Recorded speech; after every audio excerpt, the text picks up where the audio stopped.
बिस्मिल्लाहिर्रहमानिर्रहीम, अस्सलाम वालेकुम। Welcome to Suno Pakistan. हफ्ते के आगाज में एक नया शो लेकर आपके सामने मौजूद हैं। मैं हूं उज़ैर मलिक और मेरा साथ दे रही हैं नजफ राजा। उम्मीद है आप सब खैर खैरियत से होंगे। प्रोग्राम का आगाज़ करते हैं नाजरीन एक अच्छी बात से। गर्मी के मौसम में जब सूरज दहकता है तो आपको पता है ज़मीन तपती है, इंसान साए की तलाश में भागते हैं। तो सोचिए उन परिंदों का क्या हाल होता होगा जिनके पास ना साया है, ना पानी है और ना ही वो ज़ुबान जिससे वो अपनी प्यास का इजहार कर सकें, उनके पास ताकत हो कि वो बोल सकें। हमने अपने घरों में एसी लगा लिए हैं, फ्रिज इस्तेमाल कर रहे हैं, कूलर भी है, लेकिन हमारे आसमान के जो मेहमान हैं, हमारे परिंदे हैं जो हमारी शहर की फ़िज़ा को खुशबूदार बनाते हैं, बेहतरीन और प्यारा बनाते हैं, उनका क्या हाल होता होगा बेसिकली इस मौसम के अंदर। बिल्कुल ये सोचने की बात है। और परिंदे जो हैं ये रोज़ाना थोड़ा सा सफ़र नहीं बल्कि बड़े मीलों का ये सफ़र तय करते हैं और अक्सर गर्मी और पानी की कमी से बेहाल होकर ज़मीन पर भी गिर पड़ते हैं। एक सादा सा बर्तन आप लें, उसमें थोड़ा सा पानी हो, अपने घर की छत, बालकनी या खिड़की पे रखा जाए और इस बात का ख्याल रखा जाए कि आप उनके लिए कोई दाना पानी इसका बंदोबस्त जब कर रहे हो तो किसी सायादार जगह पे हो ताकि वो वहाँ पर आएँ और वहाँ से पानी पी सके। क्योंकि अगर आपके बहुत ज़्यादा टेम्परेचर बढ़ जाता है, आप पानी में भी रखा हो आपने 1 घंटा उबलने लग जाता है पानी, वो बहुत ज़्यादा यूँ लगता है कि जिस तरह बॉयल होना शुरू हो गया है। तो जनाब पानी के बर्तन आप रखें और हमारी ज़रा सी जो तवज्जो है वो कई मासूम जानों के लिए ज़िंदगी बन सकती है। तो अभी बढ़ते हैं मुल्क भर में मौसम की सूरत हाल की तरफ जो कि हमें बताती हैं नजफ। तो नजफ ओवर टू यू। आइए आपको वेदर अपडेट्स देते हैं।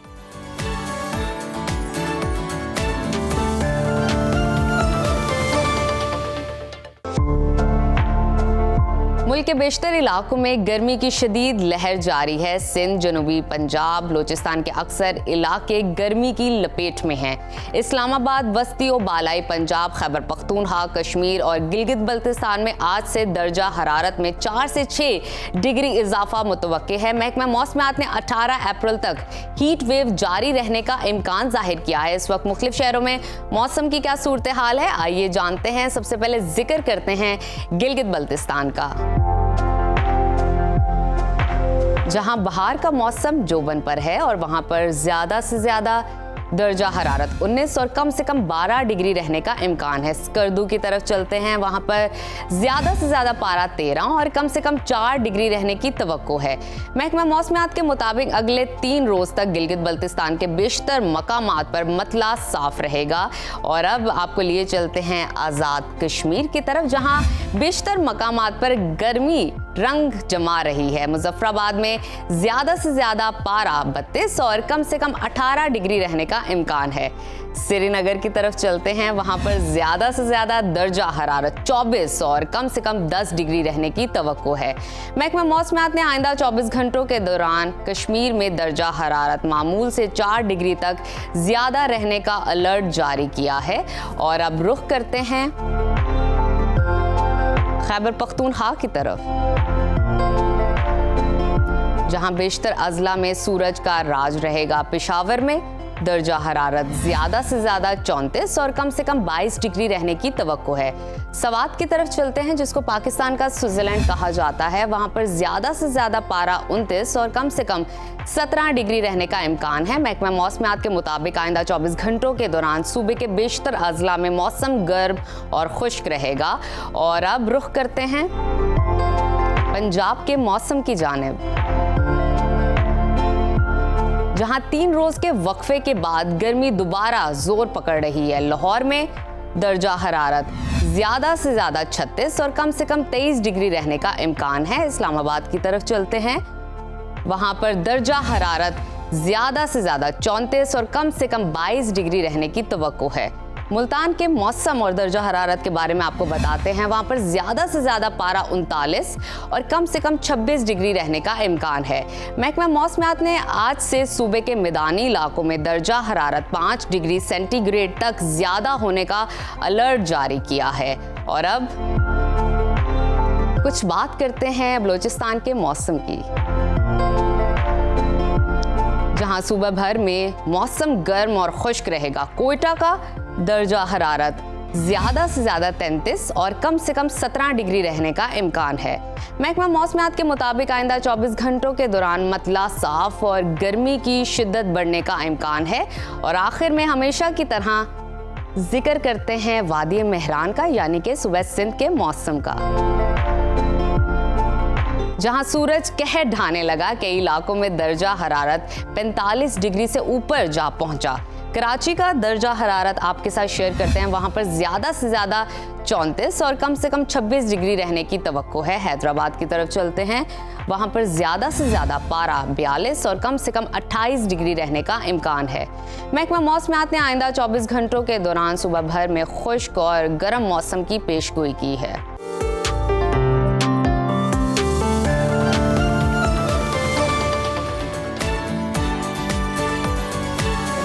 मौसम की सूरत हाल आप जान चुके। प्रोग्राम के सिलसिले को आगे बढ़ाते हैं, मुल्की हालात को डिस्कस कर लेते हैं। तो अच्छी खबरें आ रही हैं कि पेट्रोलियम मसनूआत की कीमतों में 16 अप्रैल से बड़ी कमी का इम्कान जाहिर किया जा रहा है, क्योंकि आलमी मंडी में भी पेट्रोल की जो कीमतें हैं वो बड़ी कम हुई हैं। पेट्रोलियम मसनूआत की महंगाई के मारे अवाम को रिलीफ मिलने की ज़रा उम्मीद पैदा हुई है, और साथ ही हुकूमत खुद भी ये मान रही है, ये तस्लीम कर रही है कि महंगाई में कमी का रिलीफ आवाम तक सही मानों में नहीं पहुंच रहा, बल्कि मिडल मैन इसका फ़ायदा उठा रहा है।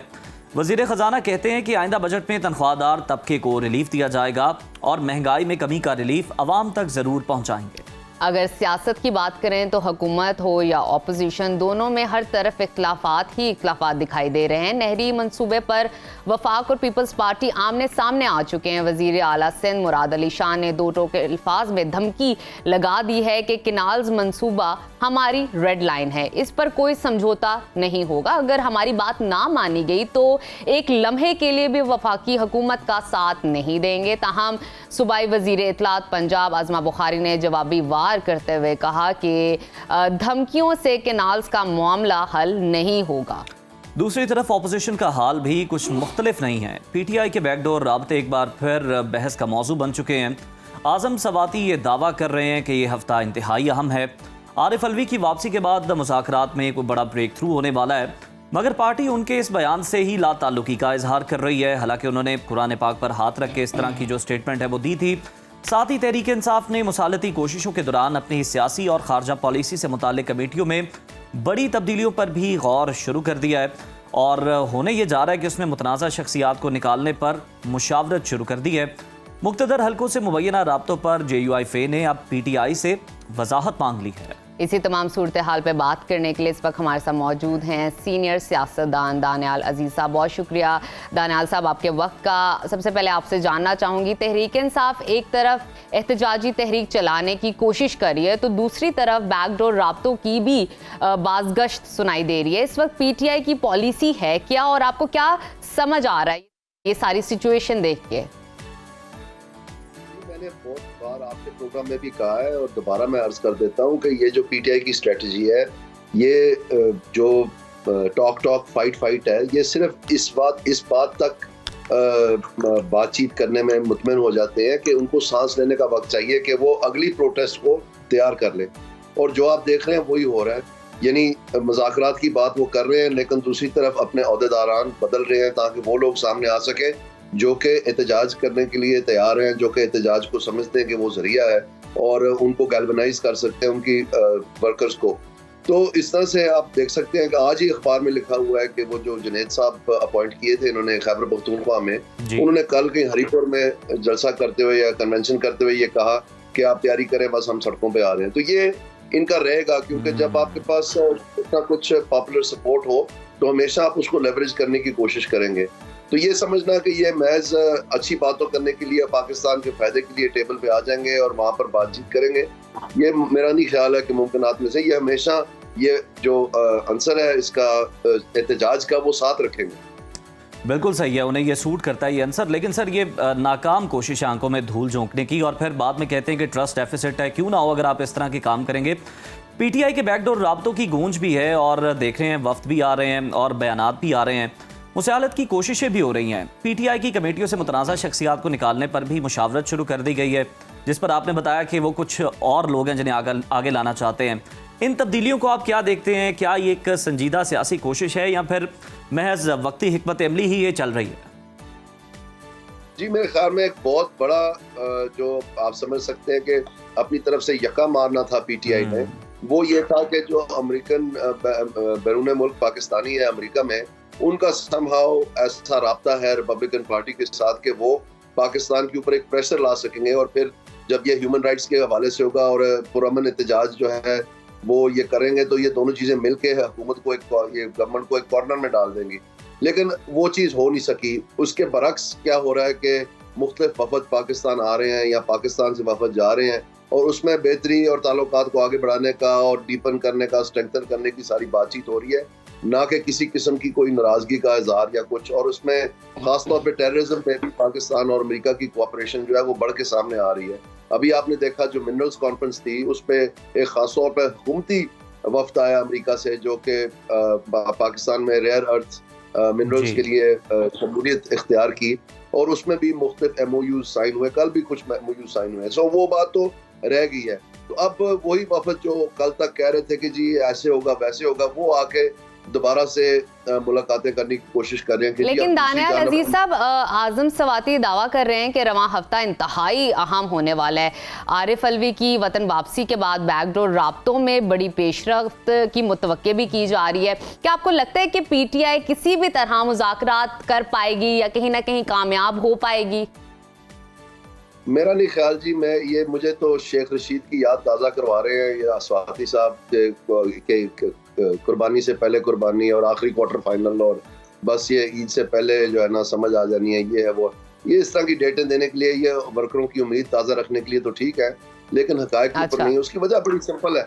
उसकी वजह ये है कि जो केस है, जो किसी ने पढ़ने की जहमत ही नहीं की, अगर आप उसको पढ़ें, जो ये 180 मिलियन पाउंड वाला केस है, 190 उसमें जो सजा हुई है, उसमें अगर आप इनकी जो तहकीकात है और जो इमरान खान साहब के बयानात हैं और जो उसके अलावा जो हरकत है उस सारे में जो डिटेल हुए हुए हैं बड़े तरीके से, उसमें इसमें छुपना मुश्किल है कि कुछ भी नहीं हुआ। बल्कि जब जवाब देने का वक्त आया, यहाँ अपील में जो अभी हाई कोर्ट के सामने पेंडिंग है, या उससे पहले दानियल साहब, अगर हम देखा जाए, अगर तहरीक इंसाफ ही ये दावे करती रहे, मतलब इस तरह के बयानात आते रहे, तो चलें समझ आता है कि उन्हें ये सूट करता है, वो इस तरह के बयानात देते रहेंगे ताकि वर्कर उनका जो है वो पुरजोश रहे। लेकिन सर, दूसरी साइड से भी इस तरह की बातें आ रही हैं। नवाज शरीफ के करीबी साथी सेनेटर नासिर भट्ट ने यह दावा किया है कि बानी PTI इस्टेब्लिशमेंट से मुज़ाकरात कर रहे हैं, और उन्होंने ये बताया कि ये मुज़ाकरात चल रहे हैं। तो इन दावों में कितनी सदाकत है? अब दूसरी साइड से भी ये बयानात आ रहे हैं, तो इन्हें इग्नोर तो नहीं किया जा सकता, नेग्लेक्ट तो नहीं किया जा सकता। नहीं, नेग्लेक्ट ना करें जी, बिल्कुल अच्छी बात है। अगर मुज़ाकरात हो रहे हैं तो बहुत ही अच्छी बात है। लेकिन जो असल पेशरफ्त है, जो हम समझेंगे कि वाकई इन मुज़ाकरात में से कुछ ना कुछ पेशरफ्त है, वो तो नजर आनी चाहिए इलेक्शन कमीशन में, वो तो नजर आनी है ट्रिब्यूनल्स में, वो तो नजर आनी है ये जो मुख्तलिफ किस्म की JITs बनी हुई है उनमें, क्योंकि वो तो एग्जीक्यूटिव के कंट्रोल में, अदालत तो एग्जीक्यूटिव के कंट्रोल में उस तरह से नहीं है जिस तरह के वो स्विच ऑन ऑफ कर सकें। तो वो तो अभी तक किसी किस्म की नजर नहीं आ रही। तो इसका मतलब ये है कि अगर कोई ऐसी बात है भी, जो कि बहुत दफा इन्होंने दावा किया है कि ये बात हो रही है, और फिर बाद में कहते हैं कि नहीं जी बिल्कुल हम कोई ऐसी बात नहीं है। कभी ये कहते हैं कि हम सिर्फ एस्टैब्लिशमेंट से बात करेंगे, कभी कहते हैं नहीं चले अब हम गवर्नमेंट से भी बात कर लेते हैं, कभी कहते हैं इनके पास है ही कुछ नहीं तो इनसे क्या बात करनी है, फिर कहते हैं हम उनके साथ बैठने के लिए तैयार हैं। यानी 26th अमेंडमेंट पे भी आपने देखा कि उन्हीं के साथ बैठ के तो मुज़ाकरात करते रहे, चाहे वो JUIF के जरिए या उनके सामने। तो कहने का मकसद ये है कि ये मेरे ख्याल में बेरारवी है, कुछ समझ नहीं आ रही PTI को कि करना क्या है हमने और किस तरफ जाना है। दूसरी जानब मैं ये कहना चाहता हूँ कि पाकिस्तान को बड़े संगीन मामला दरपेश हैं, उनके ऊपर एक ऑपोजिशन का अहम किरदार होता है जो अवाम के साथ मुंसलिक है। उसके ऊपर बिल्कुल मैं समझता हूँ कोई बातचीत नहीं PTI की तरफ से, जो कि अफसोसनाक है। मतलब अगर ये समझते हैं कि इनके पास पाकिस्तान के मुस्तकबिल के हल है, तो ये वक्त है वो सामने लाने का। कम अज कम जो मौजूदा हल पेश किए जा रहे हैं, अगर इनकी मुख्तलिफ राय है तो उसके ऊपर हमें तनकीद बराए तामील के जरिए हमें आगाह करें। लेकिन अफसोस से मुझे कहना पड़ता है कि ना इनके पास कोई प्लान है, ना ही इनके पास कोई। दानियाल अजीज साहब, आपने बिल्कुल ठीक कहा है कि क्रिटिसिज्म की जरूरत नहीं, हमें कंस्ट्रक्टिव क्रिटिसिज्म चाहिए। मुझे ये बताइए कि मुक्तदरा हलकों से राब्तों की जो बाज़ गश्त है, ये इस पर ना JUIF ने PTI से वजाहत मांग ली है। क्या आपको लगता है कि PTI एक प्रॉपर वजाहत या जस्टिफिकेशन दे पाएगी और इनका हुकूमत के खिलाफ इत्तेहाद हो पाएगा? जी, PTI ने अपने असल जो अज़ाइम है वो साफ जाहिर करवा दिए हैं। ये जो हकीकी ज़ाती है, ये महज वर्करों की आंखों में धूल झांकने के लिए है, अच्छे पढ़े लिखे बच्चों को जेल भेजने के लिए है। क्योंकि जब पेशावर में इनको जरा सा भी मौका मिला तो इनके चेयरमैन और इनके जो चीफ मिनिस्टर हैं वो तो आर्मी चीफ के सामने जाके तो सिफारिश कर रहे थे कि जी हमारी दरखास्त तो सुन लें। तो ये हकीकी आज़ादी है, आइन में ये कहाँ लिखा हुआ है, किस कानून में ये लिखा हुआ है?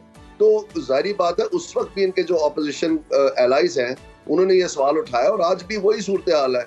इनको जिस दिन जरा सा भी मौका मिला ये तो आप छोड़े, ये जो वोट को इज्जतों को कैसे रद्दी की टोकरी में फेंका है, ये तो उसमें तो कम से कम 4 दिन लगे होंगे, इनको तो 5 मिनट लगने गोदी में बैठ जाने में।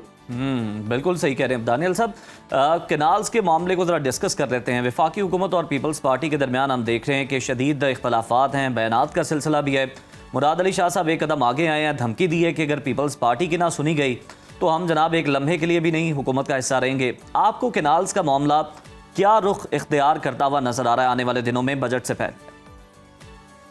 मेरे ख्याल में जी जो सिंध का जो मुतालबा है ये कोई नया नहीं है, ये बहुत पुराना है, ये मुख्तलिफ मौके पर पाकिस्तान के सामने आता रहा है और यकीनन ये एक संगीन मसला है, इसको लाइटली हैंडल नहीं करना चाहिए। लेकिन मैं समझता हूँ कि जो एक संजीदगी सिंध की तरफ से या पीपल्स पार्टी की तरफ से कह लें जो दरकार है वो ये है कि वो कोई मुतबादल या कोई इस तरह के इनोवेटिव तरफ आए, क्योंकि ये तो सबको पता है कि जितनी आपाशी हो सके पाकिस्तान में उतनी ही पाकिस्तान की मईशत के लिए बेहतर है। तो इसमें बजाय नाकदीन में से होने के या रुकावट बनने के इनको चाहिए कि वो तरीका बयान करें जिसमें वो भी मुतमिन रहे कि हमारा कोई हक नहीं मारा जा रहा और ये मामला भी आगे बढ़ सके। तो मेरे ख्याल में उस तरफ अगर ये आए और वो मौजूद है, अखबारें भरी हुई है मुख्तलिफ किस्म के सोल्यूशंस के, क्योंकि टेक्नोलॉजी बहुत एडवांस हो गई है इस चीज़ में दुनिया में, खासतौर पे ऐसे ममालिक जैसे ऑस्ट्रेलिया है, न्यूजीलैंड है, जहाँ पर पानी की बहुत किल्लत है, उन्होंने किस तरह से इस चीज़ को लेकर आगे बढ़े हैं। उनकी जो प्रोडक्टिविटी है पर एकड़ यील्ड वो बहुत कम पानी से बहुत बेहतरीन दुनिया में मयार उन्होंने कायम किया। बिल्कुल आप सही कह रहे हैं कि जो इस वक्त दुनिया में चल रहा है, जो चीज़ें जो स्टैंडर्ड सेट किया गया इस मामले में, उससे सीखने की बहुत ज़रूरत है। बहुत शुक्रिया दानियाल अजीज़ साहब हमारे साथ मौजूद थे। बड़ी आम बात की कि तनकीद बराए तामीर करनी चाहिए और साथ ही साथ तहरीक इंसाफ को मुल्क के बारे में सोचना चाहिए। ये नहीं कि आपके पास अगर कोई सलूशन मौजूद है, कोई मौशी मुश्किलात का, मुल्क को मुश्किल से निकालने का, कोई खारजा सतह पर, तो आप इस चीज़ का इंतज़ार करें कि जब आप हुकूमत में आएंगे, जब आप वफाक में आके बैठेंगे तो तब आप ये सारे हल देंगे। अगर आप मुल्क का दर्द रखते हैं, मुल्क के अवाम का दर्द रखते हैं, तो आप अब भी उन मसाइल का हल दे सकते हैं ताकि मुल्क आगे बढ़ सके। इसके साथ ही ब्रेक शामिल करते हैं और ब्रेक के बाद दोबारा आपसे मुलाकात होगी। देखते रहिए सुनो Pakistan. Welcome back to Suno Pakistan once again viewers. इंसान और घोड़े का ताल्लुक बहुत कदीम है। ये ताकत, वफादारी और खूबसूरती का ऐसा इम्तिजाज है जिसका कोई नेमुल बदल नहीं। सदियों पुरानी ये रफाकत कभी मैदान जंग में तो कभी शाही जुलूसों में, और आज के दौर में बात करें तो हमें खेलों के मैदान में नजर आती है। हॉर्स जंपिंग हो, टेंट पैगिंग या फिर पोलो, पाकिस्तानी इन खेलों से खूब वाकिफ हैं। लेकिन आज हम आपको एक ऐसे खेल के बारे में बताने जा रहे हैं जो शायद पाकिस्तान में इतना मशहूर ना हो, लेकिन दुनिया भर में से घुड़सवारी का बेली डांस कहा जाता है। जी हाँ, हम बात कर रहे हैं ड्रेसाज राइडिंग की, जहाँ पर घोड़ा सिर्फ दौड़ता नहीं, रक्स करता है। वो अपने सवार के मामूली इशारों पर नाचता है।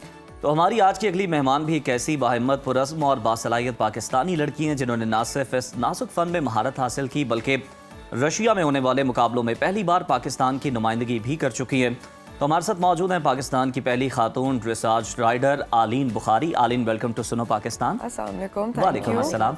आलीन, सबसे पहले तो हम आपकी अचीवमेंट्स को डिस्कस करेंगे, उन पे बात करेंगे। ज़रा हमारे व्यूअर्स के लिए भी आप बताएं कि ड्रेसाज राइडिंग होती क्या है और ये जो दूसरे स्पोर्ट्स हैं उनसे किस तरह डिफरेंट है?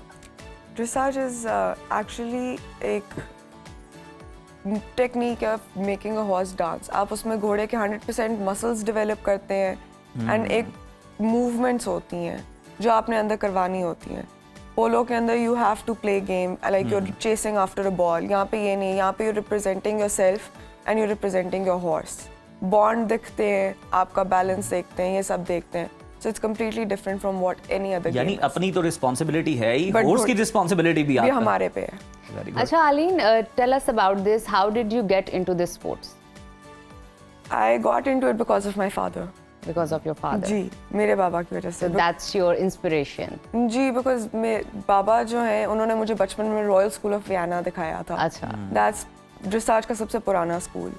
So मैंने वहाँ पे देखा था वो मेल डोमिनेटेड था सो आई थॉट कि यहाँ पे मुझे पहली फीमेल बनना है, अच्छा, नॉट नोइंग कि मैं पाकिस्तान की पहली फीमेल बन जाऊंगी। तो जबरदस्त। आपके जो फादर हैं वो ड्रेसाज करते हैं या टेंट पैकिंग करते हैं, पोलो, किस में वो महारत रखते हैं? मेरे बाबा जो है, he is the youngest tent pegger of Pakistan. Horse and cattle show के अंदर फ्रॉम एजिसन ही वेंट, एंड उन्होंने यही कहा था उनके बारे में कि ही इज द यंगेस्ट, ये पेग ना भी उठाएं तो give him an applause. But उन्होंने पेग भी उठाया and he became the youngest tent pegger as well. अच्छा, हम ड्रेसाज की बात करते हैं, ये हम देखते हैं बड़ा एक नफीस और एक बड़ा डिफ़िकल्ट आर्ट है, और इसकी ट्रेनिंग के हमें बारे में बताएं, ये किस कदर चैलेंजिंग होती है? बहुत मेंटली फिजिकली बहुत चैलेंजिंग है, बिकॉज आपको घोड़े के बटन्स ढूंढने, इट्स लाइक आप एक मैनुअल गाड़ी में बैठे हैं, सो बटन्स ढूंढने होते हैं, आपको उसके साथ एक बॉन्ड बनाना होता है, आपको उसको अंडरस्टैंड करना होता है।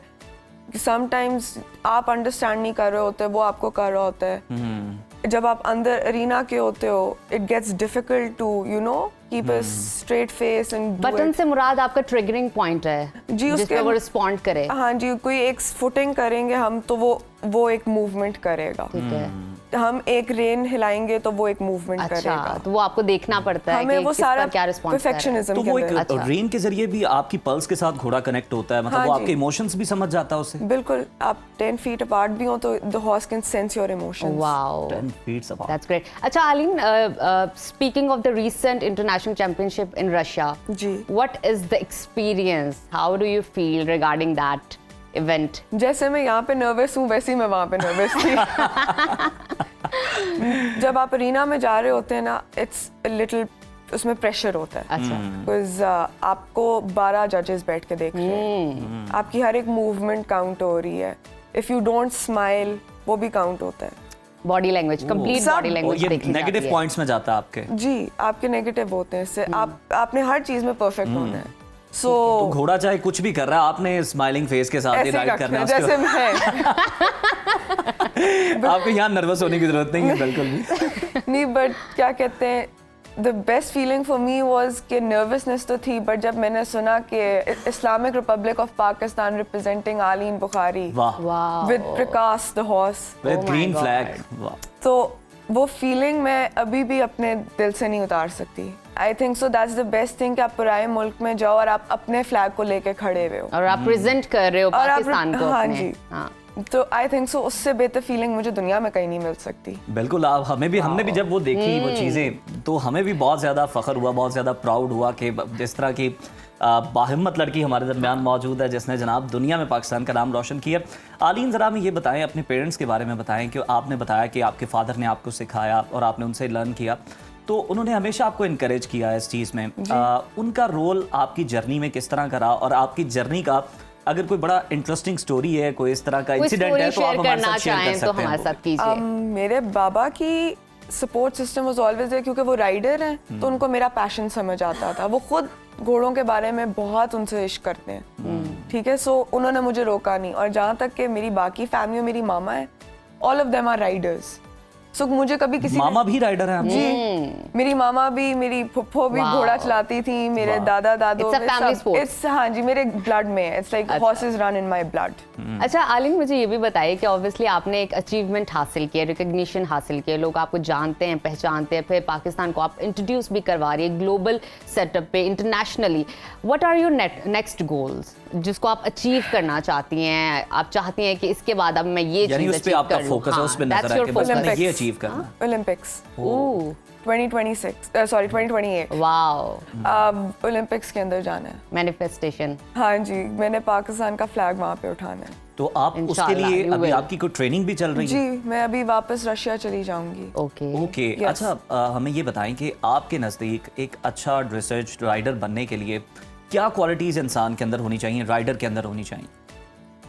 मेहनत, you need to have consistent, consistency और पेशेंस। Patience. पेशेंस नहीं है आपके अंदर, बिकॉज आप एक जिंदा चीज के साथ काम कर रहे हैं, नॉट कि कोई गाड़ी है या कोई इंजीनियरिंग है या कुछ इस तरह का, लॉ भी नहीं है। मतलब पेशेंस चाहिए, बिकॉज आप घोड़े से गिरते भी हो और जानवर है वो आउट ऑफ कंट्रोल भी हो जाता है। बिल्कुल होता आपके है। साथ कोई इस तरह का वाकया पेश आया कि आपको कोई बहुत ज़्यादा इंजरी हो गई हो, सीरियस?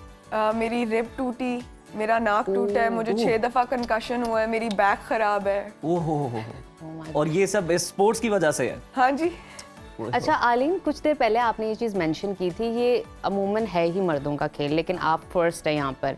कितने चैलेंजेस का आपको सामना करना पड़ा, फेस करना पड़ा, मुश्किलात का, जो आपने यहाँ पर आने के लिए की?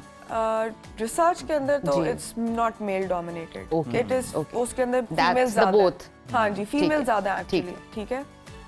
बट जो चैलेंजेस है ना that I had to face was because ये यूरोपियन थिंग है, सो आई एम समवन जो एशिया से वहाँ जा रही है, so it gets difficult because language barrier होते हैं, थिंकिंग डिफरेंट होती है। अब जैसा हमारी राइडिंग वहाँ की राइडिंग से बहुत डिफरेंट है, सो आपको जाके आप ये समझे अगर आपने पूरा ए लेवल्स ओ लेवल्स की और आप दूसरी कंट्री में जाए वापस प्रेप में आ जाएंगे, so that became very challenging for me. It consistency बस मुझे वहाँ पे रख रही थी, other than that it became very challenging. Only one thing was pulling me out of it, मेरी जो टीचर है मैम जूलिया सेमेनोवा, जिन्होंने मुझे इस मुकाम पे भी फिलहाल। अच्छा अलीन, हमें ये बताएं, लोगों का ये बड़ा इंटरेस्ट है जानने में कि आप एक जानवर के साथ आप एक, जिस तरह से आपने बताया कि आप एक जिंदा चीज़ के साथ आप काम कर रहे हैं, तो आप उसके साथ कनेक्ट किस तरह से करते हैं इमोशनली, और उसको किस तरह से ट्रेन करते हैं, कितना वक्त इसमें लगता है? सारी जिंदगी लग जाती है, सारी जिंदगी लग जाती है इसमें। कनेक्ट आप ऐसे कर सकते हैं, मैं जो लोगों को सबसे ज्यादा सिखाती हूँ, when I teach, when I coach kids, कि घोड़े से बात करो। इंसान से भी हम बात करते हैं तो हम कम्युनिकेट करते हैं तो हमारी प्रॉब्लम सॉल्व होती है। बात करो, उसको प्यार दो, because it's a frightened animal. वो स्पूकीएस्ट एनिमल है, वो आपसे भी डरता है।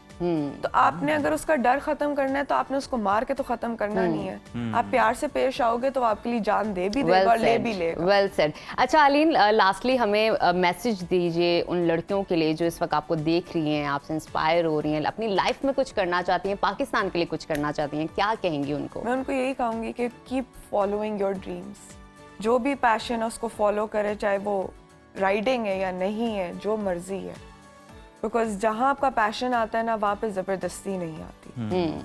और दूसरा, I would like to say something to the parents out there, कि आप अपने बच्चों को स्पोर्ट्स में डालें। अगर आप स्पोर्ट्स में डालेंगे तो वो ये बैड इन्फ्लुएंस से निकल जाएंगे। बेहतरीन बेहतरीन। स्पोर्ट्स में होंगे तो जो आज मसले हैं वो होंगे नहीं। हाँ, स्पोर्ट्समैनशिप आपको जिंदगी में गिरना भी सिखाती है और उठना भी सिखाती है। ये बिल्कुल बड़ा आपने अच्छा मैसेज दिया, बहुत शुक्रिया आलिन, आपने टाइम दिया और आपने हमारे साथ पार्टिसिपेट किया, बड़ी अच्छी गपशप आपके साथ रही। और बड़ी अच्छी बात आलिन ने कही कि जनाब अगर आपके बच्चे खेलों की सरगर्मियों की तरफ आएंगे, ये नहीं कि आप उन्हें बिल्कुल ही किताबी कीड़ा बना दें, अगर वो खेलों की सरगर्मियों की तरफ आएंगे तो फिर वो जो मनफी सरगर्मियां, जो इस तरह की एक्टिविटीज हैं, अपना उनसे बचे बेहतर रहेंगे, पोटेंशियल वहां पे दिखा सकेंगे और अपना भी नाम रोशन करेंगे, अपनी फैमिली का भी और डेफिनेटली पाकिस्तान का भी। तो नाजरीन, अभी वक्त है छोटी सी ब्रेक का, आपने कहीं नहीं जाना, देखते रहिए सुनो Pakistan. Welcome back to Suno Pakistan. नाजरीन, कहते हैं कि कौमें तोपों, टैंकों या बजट से नहीं बल्कि उस्ताद के कलम से बनती हैं। अगर एक उस्ताद चाहे तो वो पत्थरों में भी इल्म का चिराग रोशन कर सकता है। बेशक, लेकिन आज के दौर में जब तालीम बहुत महंगी हो चुकी है और असातिज़ा को भी अपने हुकूक के लिए सड़कों पर आना पड़ता है, तब एक ऐसा शख्स हमारे सामने आता है जो बाय प्रोफेशन तो एक पुलिस कांस्टेबल है, लेकिन साथ ही साथ वो सरकारी स्कूल के बच्चों को बगैर मुआवजे के, बिला मुआवजा, जी हाँ, उनमें इल्म की रोशनी भी बांट रहा है। हमारे आज के गेस्ट का मानना भी यही है कि अगर वो मुजरिम से लड़ सकते हैं, जुर्म से लड़ सकते हैं, तो जहालत से क्यों नहीं। आइए खुशामदीद करते हैं हसन मुख्तार को। Welcome to Suno Pakistan. हसन, कैसे हैं आप? और सबसे पहले आपसे जानना चाहूँगी कि एज अ पुलिस कांस्टेबल आपने ये मुफ्त तदरीस का आगाज़ कैसे किया? ये इंस्पिरेशन कहाँ से आई, आइडिया कहाँ से आया आपको? जी वालेकुम अस्सलाम। सबसे पहले तो बहुत शुक्रिया आपके शो का, जिन्होंने मुझे इनवाइट किया और मेरी मदद की आवाज़ मेरी लोगों तक पहुंचाने में। सबसे पहले पुलिस की जॉब से पहले मैं घर में एकेडमी पढ़ाता था, जिसके बाद मेरी जॉब, उसके बाद जो है ना ये मैंने तदरीस का जो है ना सिलसिला शुरू किया, क्योंकि मेरे पास जो यूनिक वेज हैं बच्चों को पढ़ाने से, तो बच्चे बड़े इंस्पायर होते थे जब मैं क्लास पढ़ाता था। तो वहाँ से मुझे मोटिवेशन मिली कि जो बच्चे हैं वो इल्म चाहते हैं, बच्चे कॉन्फिडेंस चाहते हैं, बच्चे बाहर निकलना चाहते हैं। तो यहाँ से मुझे मोटिवेशन मिली, जिसका मैंने सिलसिला 3 साल हो गए हैं शुरू किया हुआ है। ज़बरदस्त। हसन, ये बताएं कि जब आपने पढ़ाना शुरू किया था तो आपके जो आस पड़ोस के लोग थे, महकमे के जो साथी थे, क्या उनका रद्द-ए-अमल था? क्या किसी ने इनकरेज किया या सब हैरान ही रह गए थे कि ये नौकरी के साथ साथ तुमने क्या शौक पाल लिया? जी, सब हैरान रह गए थे सिवाय मेरी छोटी बहन के, सिर्फ उसने मुझे सपोर्ट किया। उसके अलावा बाकी जो महकमे के लोग थे, ये इर्द-गिर्द के लोग थे, तो उन्हें एक अजीब चीज़ लगती थी कि एक बंदा पढ़ाने जाए, वो भी फ्री में। तो कहते थे इसका क्या मायने है? मैं उन्हें समझाता था कि अगर हम कौम को, किसी भी कौम को तरक्की देना चाहते हैं, ये चाहते हैं कि वो हमें स्टूडेंट्स का जो है ना माइंडसेट, ग्रोथ माइंडसेट बनाना होगा, उनके अंदर कॉन्फिडेंस पैदा करना होगा, उनके अंदर आर्ट पैदा करनी होगी। सही। जैसे कि एक बहुत प्यारा call child is an artist, बस ये मेरा स्लोगन है, यही मेरा है कि हर बच्चा आर्टिस्ट है, उस पर मेहनत करनी है। तो पहले तो लोगों ने नहीं किया, लेकिन अब जब देखा है कि फिर कम से कम 500 या 600 बच्चा है जो तकरीर के लिए मैंने तैयार कर ली है, जबरदस्त। तो अब लोग बहुत हैं और जो है इस काम को मानते हैं कि वाकई इस काम में दम था। जी बिल्कुल ठीक। अच्छा हसन, हमें ये बताइए कि ज़ाहिरी बात है आपने लोगों को हैरान तो किया, परेशान भी किया अपने इस बेहतरीन अमल से।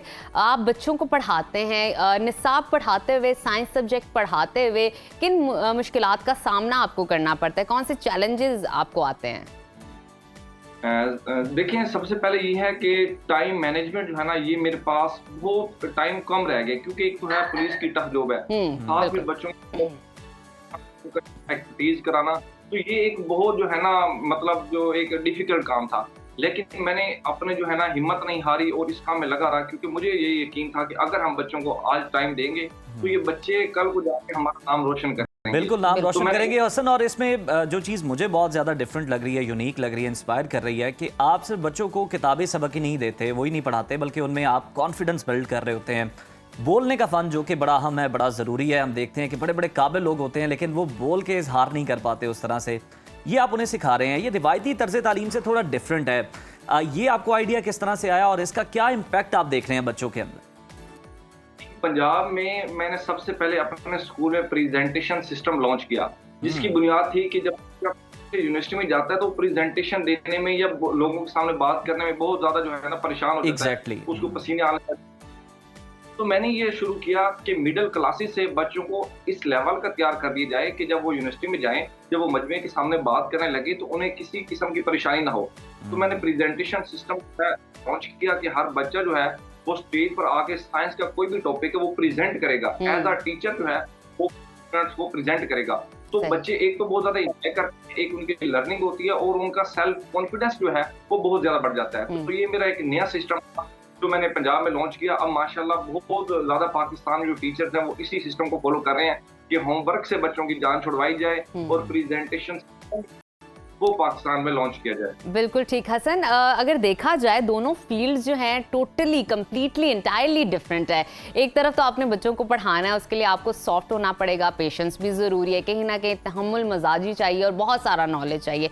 दूसरी तरफ आपने जुर्म को देखना है, मुजरिम से आपका पाला पड़ना है, इन्वेस्टिगेशन आपने करनी है, सख्ती आपको चाहिए, सीरियस इश्यूज होंगे। कैसे आप अपने मूड को भी बैलेंस करते हैं, सिचुएशन को बैलेंस करते हैं और दोनों फील्ड एट अ टाइम कैसे लेके चल रहे हैं? हमें भी राज बताइए। अच्छा आपने सवाल पूछा है। देखिए, जब हम 36 घंटे 24 घंटे ड्यूटी करके जाते हैं ना तो दिमाग जो है ना वो, लेकिन जब क्लास में जाते हैं मैं सिर्फ ये सोचता हूँ कि बच्चा जो है ना एक एक चीज हमारी नोट कर होता है, फेस एक्सप्रेशन हमारे क्या है, अंदाज क्या है, कि हम खड़े किस तरह हो रहे हैं, बात बच्चे से किस तरह कर रहे हैं। तो ये बड़ी मैं एहतियात करता हूँ क्योंकि बच्चे का जो दिमाग है वो सफेद कागज है। हम जो चीज तो मैं बहुत ज्यादा जो है ना इस चीज पे फोकस करता हूँ कि मेरी बॉडी लैंग्वेज, मेरी जबान बच्चों के साथ किस तरह हो कि बच्चे जो है इंस्पायर हो, बच्चे मुझसे सीखें, मुझसे डरे ना, मुझसे सवाल पूछें। ठीक है, बच्चों का जो मेरा हो ताकि वो समझ सकें चीजों को, ये ना हो कि डर की वजह से वो मुझसे कुछ सवाल ही ना पूछ सकें। तो बच्चे बहुत ज्यादा खुश होते हैं एक्टिविटीज से और मेरा जो उनके साथ रवैया इतना फ्रेंडली है कि कोई भी सवाल हो वो खुल के पूछ लेते हैं। एक सवाल वो 10 दफा पूछें तो मैं 10 दफा उन्हें समझा देता हूँ। बिल्कुल ठीक है हसन। और बड़ा सॉफ्ट इमेज भी पुलिस का आपके महकमे का बिल्ड हो रहा है बच्चों के माइंड के अंदर अभी से, उनके पेरेंट्स में। ये भी बताएं कि आपके काम को बड़ा प्रेस किया गया, अप्रिशिएट किया जाता है। पंजाब के वज़ीर तालीम राना सिकंदर हयात ने आपकी पोस्ट भी शेयर की और आपके काम को भी उन्होंने अप्रिशिएट किया। तो आपकी क्या फीलिंग्स थी उस वक्त और क्या बाद में हुकूमत की तरफ से कोई मदद की भी आपको पेशकश मिली? जी, जब राना सिकंदर हयात वज़ीर तालीम ने मेरी पोस्ट लगाई, इससे पहले भी एक मरतबा लगा चुके हैं, मुझे बहुत ज़्यादा खुशी हुई क्योंकि एक कांस्टेबल के लिए बहुत बड़ी अचीवमेंट है कि उसके मुल्क का, पंजाब का जो है एक जो वजीर तलीम है वो आपकी पोस्ट लगाई, ये बहुत बड़ा एक काम था मेरे लिए, तो मुझे बहुत ज़्यादा खुशी हुई। इसके अलावा ये है कि गवर्नमेंट की तरफ से मुझसे यानी कि कोई रब्ता नहीं किया गया। हालांकि सिर्फ मैं ये चाहता हूँ कि जो मेरे आइडियाज़ हैं वो इम्प्लीमेंट कर दिए जाए एजुकेशन सिस्टम में, क्योंकि मैंने प्रैक्टिकल करके दिखाया है। मैं 3 साल से क्लासेस पढ़ा रहा हूँ, तो मैंने क्लास में वर्क करके दिखाया है, एक अपना आइडिया को इम्प्लीमेंट किया और उसका रिजल्ट दिखाया।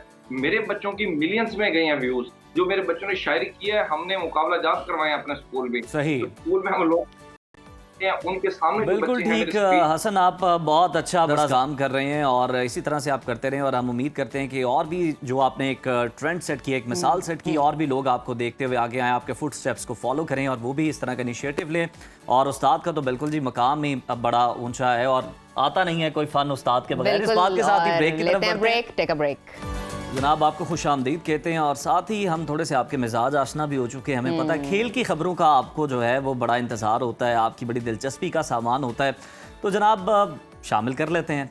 खबर ये कि पाकिस्तान में PSL का सबसे बड़ा मेला जारी और सारी है, ये आप सब जानते हैं। 6 टीमें मद्दे मुकाबल हैं, चौकों छक्कों की बरसात है और विकेटें उड़ाने का सिलसिला भी जारी है। गुज़श्ता रोज़ की अगर हम बात करें तो PSL का चौथा मैच हुआ लाहौर कलंदर्स और क्वेटा ग्लैडिएटर्स के दरमियान। PSL में अब तक लाहौर कलंदर्स ने पहली जीत का मज़ा फाइनली चख लिया है, जो कि बड़ी अच्छी खबर है लाहौर कलंदर्स के लिए। रावलपिंडी में खेले जाने वाले मैच में लाहौर कलंदर्स ने क्वेटा ग्लैडिएटर्स को 79 रन्स के बड़े मार्जिन से मात दे दी। आज लीग का 5वां मैच इस्लामाबाद यूनाइटेड और पेशावर ज़ल्मी के दरमियान खेला जाएगा। दोनों टीमें रात 8 बजे पिंडी स्टेडियम में टकराएंगी। PSL में कई नए रिकॉर्ड बन भी रहे हैं और मुतअद्दिद पुराने रिकॉर्ड टूट भी रहे हैं। पाकिस्तान के सुपरस्टार बैटर और पेशावर ज़ल्मी के कप्तान बाबर आजम ने नापसंदीदा रिकॉर्ड अपने नाम कर लिया। उन्होंने PSL की तारीख में सबसे ज़्यादा डक्स वाले बल्लेबाजों की फहरिस्त में सबसे ऊपर आ गए हैं। पाकिस्तान सुपर लीग में मुल्तान सुल्तान्स की जानिब से दिल छू लेने वाली खबर सामने आई है।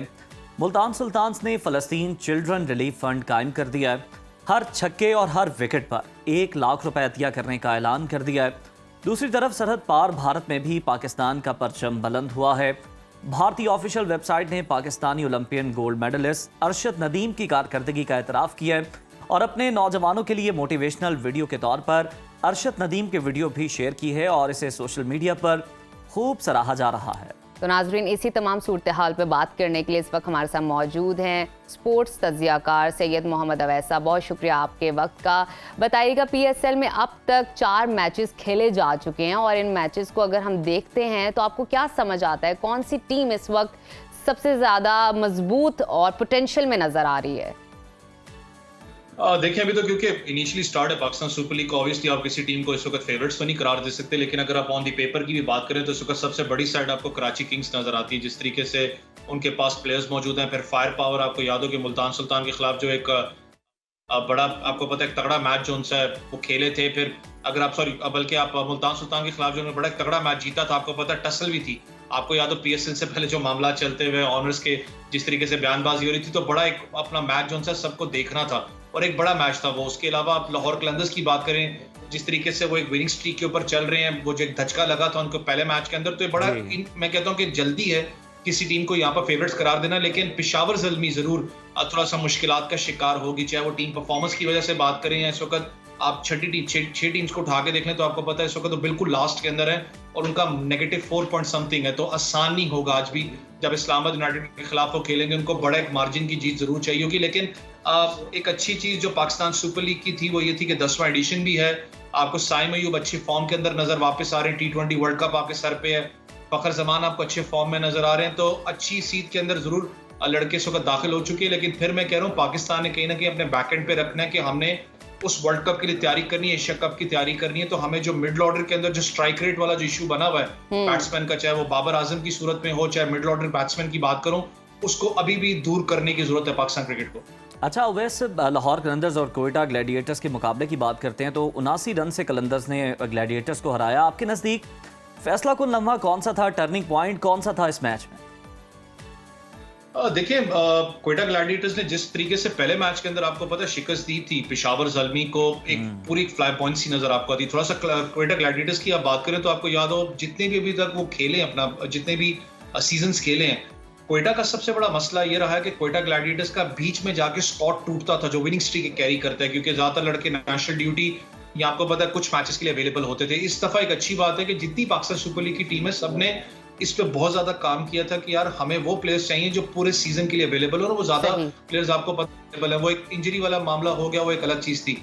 क्वेटा ग्लैडिएटर्स का बॉलिंग यूनिट आपको तगड़ा नजर आता है। थिंक टैंक में विविन रिचर्ड बैठे हैं, कल वो खुश नहीं लग रहे थे जो मामला हो रहे थे क्वेटा के। थोड़ा सा पैनिक जरूर बटन क्वेटा दबा गया था क्योंकि स्कोर बहुत बड़ा था। आपको 8-9 रन पर ओवर, 10 रन पर ओवर आपको इनिशियली भी लेके चलना था, आसान नहीं था। फिन एलन के आउट होने के बाद साउथ शकील के तो प्रेशर आपको नजर आ रहा था, लेकिन टर्निंग पॉइंट मेरे लिए, क्योंकि जब आप क्रूशियल पॉइंट्स देखते हो क्वेटा का, तो क्वेटा आपको पता है बॉलिंग यूनिट पे बहुत ज्यादा बैंक करती है, खास करके मोहम्मद आमिर पे।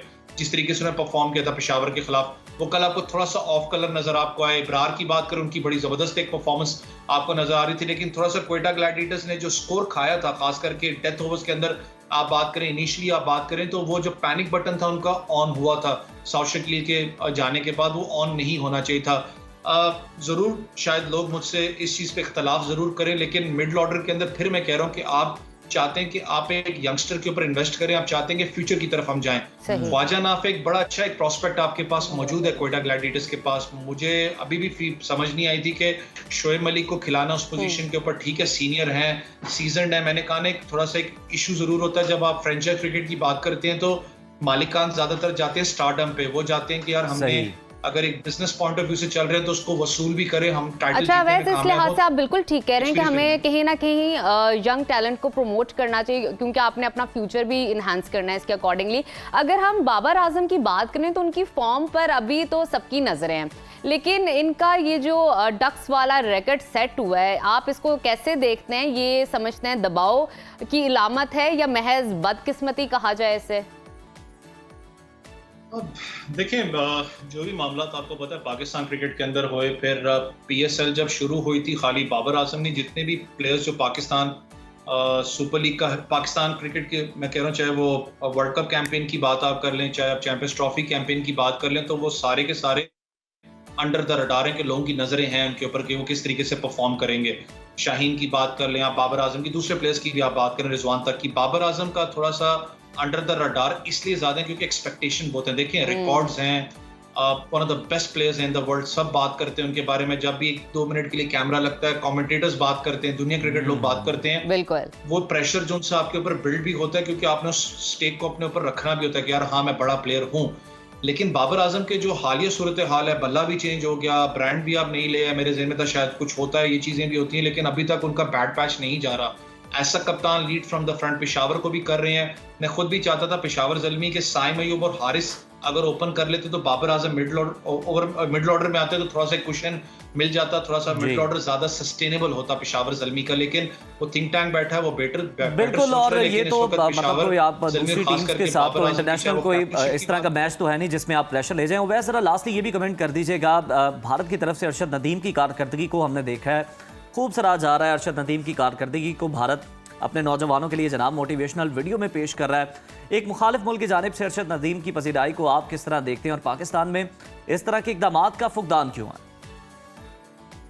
देखिए, ऐसा क्रिकेटर हमसे बहुत से लोग एक बात सवाल करते हैं हमेशा, आप लोगों से भी ऑब्वियसली होता होगा कि यार क्रिकेट को ही ज्यादा पजराई क्यों मिलती है as compared to different sports. आज हम खुद भी लिटरली ये बात करते हैं कि यार नहीं, दूसरे स्पोर्ट्स को भी पजराई मिलनी चाहिए। ऐसे बहुत से लड़के आप लोगों ने देखा होगा, अरशद नदीम ने पूरी की पूरी हिस्ट्री पाकिस्तान की चेंज की। अरशद नदीम ने आने वाली नस्लों को मैं कहता हूँ कि उस स्पोर्ट्स की तरफ भी रुझान दिया कि यार इस स्पोर्ट्स के अंदर भी आप पाकिस्तान का नाम रोशन कर सकते हो, आप एक इम्पैक्ट बना सकते हो, जिंदगियां बदल सकते हो। और उसने किया, आपको नजर आया था। देखिए कहीं भी कहते हैं ना कि आपने देखना होगा एक स्पोर्ट्स ने पूरी लाइफस्टाइल कहाँ पर चेंज किया है, एक बंदे ने लाइफस्टाइल कहाँ चेंज किया है। आप अगले दिन सुबह उठ के अपने गली के अंदर या मोहल्ले के अंदर आप एक बच्चे को देख लें तो आपको नजर आ जाएगा कि यार हाँ इम्पैक्ट हुआ है। कि मैंने खुद देखा है जब अरशद नदीम ने ये जेवलिन वाला जो मामला अपना सरंजाम दिया था, कारनामा, तो अगले दिन गलियों में स्कूल्स के अंदर आप देखें तो लड़के पेंसिल जो उनसी है उसको भी फेंक रहे थे कि वो एक माइंडसेट चेंज होता है आपका। आहिस्ता आहिस्ता देखें, आपको अंडरस्टैंडिंग करनी पड़ेगी। चाहे मैं हूँ मीडिया पे बैठता हूँ, आप लोग हैं, कोई भी अपना मीडिया हाउसेज हैं जो हमारे स्टेक होल्डर्स हैं। क्रिकेट से ऊपर भी स्पोर्ट्स हैं, हमें उनको सपोर्ट करना पड़ेगा, वो भी हमारे हीरोज हैं। आज बिल्कुल भी आप ठीक है वैस, पाकिस्तान बहुत फुटबॉल की शुक्रिया आपकी मौजूदगी का, अपना एनालिसिस दे रहे थे रिगार्डिंग क्रिकेट और ये जो PSL चल रहा है, क्या तफसीलात हैं, क्या ऑब्जर्वेशन है, क्या प्रेडिक्शंस हो सकती हैं। तो नाजरीन, प्रोग्राम का सिलसिला आगे बढ़ाते हैं और आपको बताते हैं पाकिस्तान की सरजमीन ना सिर्फ कुदरती हुस्न और तहजीबी रंगों से माला माल है, बल्कि रूहानियत और मजहबी रवादारी का भी एक खूबसूरत मजहर है। और ऐसे ही एक रोशन मिसाल है सिख मज़हब के बानी बाबा गुरु नानक देव जी की जन्मभूमि ननकाना साहब, जहां आजकल रंगारंग बैसाखी मेले की तकरीबात जारी हैं। हर साल दुनिया भर से हज़ारों सिख यात्री पाकिस्तान का रुख करते हैं ताकि इस मुकद्दस मकाम पर हाज़िरी दे सकें, इबादत कर सकें और बैनुल मज़ाहिब मोहब्बत का पैगाम अपने साथ लेकर वापस जा सकें। और इस बार तो ये खुशी दुगनी है क्योंकि ना सिर्फ यात्रियों की तादाद में इजाफा हुआ है बल्कि पाकिस्तान की मेहमान नवाजी, सिक्योरिटी और इंतजामात भी दुनिया भर की तवज्जो का मरकज़ बने हुए हैं। तो आइए चलते हैं ननकाना साहब और नुमाइंदा खसूसी तारिक चौधरी से मज़ीद तफसीलात जानते हैं।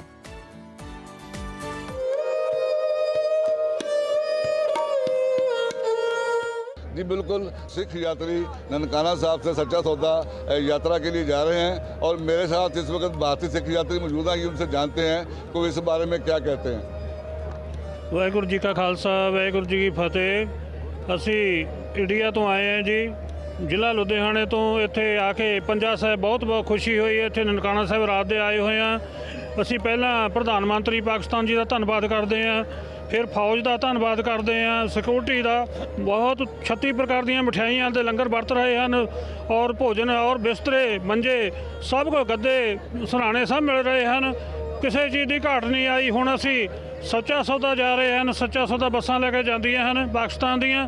ਫਿਰ ਅਸੀਂ ਸ਼ਾਮ ਨੂੰ ਆ ਕੇ ਇੱਥੇ ਨਨਕਾਣਾ ਸਾਹਿਬ ਕੀਰਤਨ ਸੁਣਾਂਗੇ, ਵਿਸਾਖੀ ਮਨਾਈ ਜਾਵੇਗੀ। ਅਸੀਂ ਇਹ ਪੱਤਰਕਾਰਾਂ ਦਾ ਤਹਿ ਦਿਲੋਂ ਧੰਨਵਾਦ ਲੱਖਾਂ ਬੇਰੀ ਕਰਦੇ ਹਾਂ।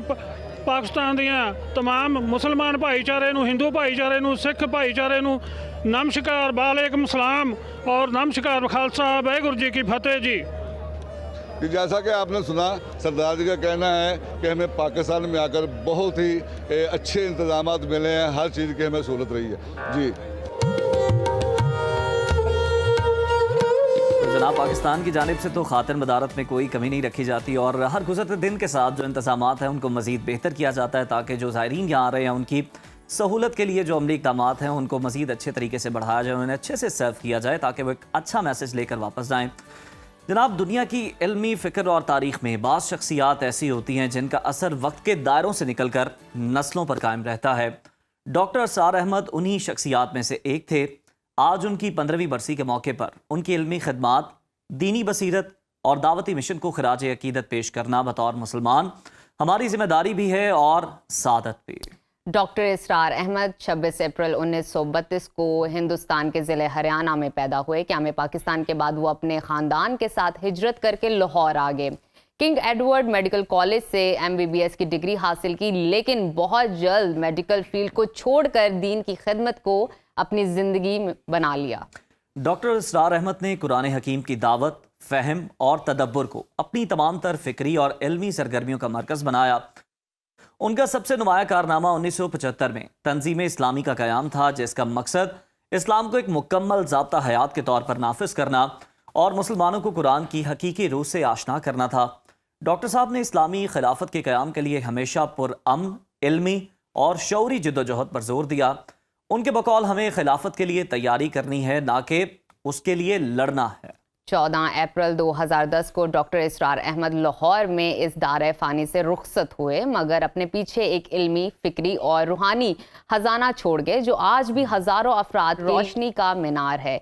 उनकी बरसी हमें याद दिलाती है कि दीन सिर्फ इबादत का नाम नहीं बल्कि एक हमागीर निज़ाम है जो समझना, अपनाना और फैलाना एक मुसलमान की जिम्मेदारी है। तो बिल्कुल आपने ये जाना इस हवाले से और खराज अकीदत पेश करने के सिलसिले में हमारी तरफ से, हमारी टीम की तरफ से बिल्कुल ये एक हकीर सी कोशिश थी। हकीर सी कोशिश है। तो नाजरीन अभी वक्त हुआ है छोटी सी ब्रेक का, कहीं मत जाइए, देखते रहिए सुनो पाकिस्तान। सुनो पाकिस्तान में आपको दोबारा से खुशामदीद कहते हैं। नाजरीन अब वक्त हो गया है कायनात के इशारों को पढ़ने का, मुस्तकबिल की झलक देखने का। यकीनन गैब का इल्म तो अल्लाह ताला ही जानते हैं, मगर इंसान को ये खासियत ज़रूर दी गई है कि वो वक्त और फितरत और कायनात के निज़ाम को समझकर कुछ अंदाजे, कुछ प्रेडिक्शंस लगा सकता है फ्यूचर की। अप्रैल का दूसरा हफ्ता शुरू हो चुका है और सितारों की चाल जिंदगी के फैसलों, रिश्ते, मोहब्बत या फिर माली मामलात से मुताल्लिक क्या पैगाम दे रहे हैं और टैरो कार्ड्स की पुरस्कार दुनिया माजी, हाल और मुस्तकबिल की क्या मंजरकशी कर रही है। इस हफ्ते सितारे क्या चाल चलने वाले हैं और कौन सा कार्ड आपकी किस्मत का रुख मोड़ सकता है। ये हफ्ता कामयाबियों का पैगाम्बर साबित होगा या वक्त मजीद तदब्बुर और सब्र का तकाजा करेगा आपसे, या फिर किस्मत आपके दरवाजे पर दस्तक देने वाली है या किसी नए इम्तिहान का आगाज होने जा रहा है।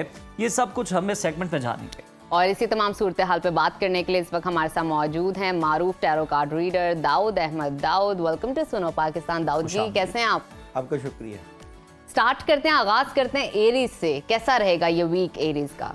याद रखिए कि तमाम स्टार्स के लिए इस वीक में बहुत बड़ी तब्दीलियां, क्योंकि एरीज का ये मंथ और सन एनर्जी ना सिर्फ आपके कैरियर, आपके आने वाले वक्त, बल्कि वो चीज़ें भी आपकी ज़िंदगी में तब्दीलियां लेकर आएंगी जिनका आप बड़े वक्त से इंतज़ार कर रहे थे। तमाम स्टार्स की एनर्जी को बयान करने से पहले मैं एरीज की ही तरफ आता हूँ। एरीज वालों की इस वीक की story of the week, 3 cards की एनर्जी से कि एरीज वालों का ये हफ्ता कैसा रहेगा, तब्दीलियाँ क्या आएंगी और प्लानिंग क्या होगी।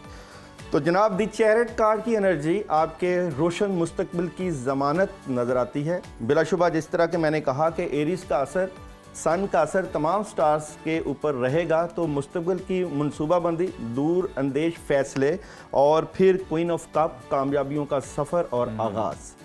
बात करते हैं जी आप लोगों के जॉब और बिजनेस की। तो जॉब और बिजनेस की एनर्जी इस वीक में बहुत ज़बरदस्त। दी एम्परर कार्ड आपके आने वाले वक्त के लिए मनसूबाबंदी और बेहतर प्लानिंग। और जनाब बात करें आप लोगों के मैरिज और रिलेशन की, तो कामयाबी मिलेगी, आपके हालात में बेहतरी, मोहब्बत में इजाफा।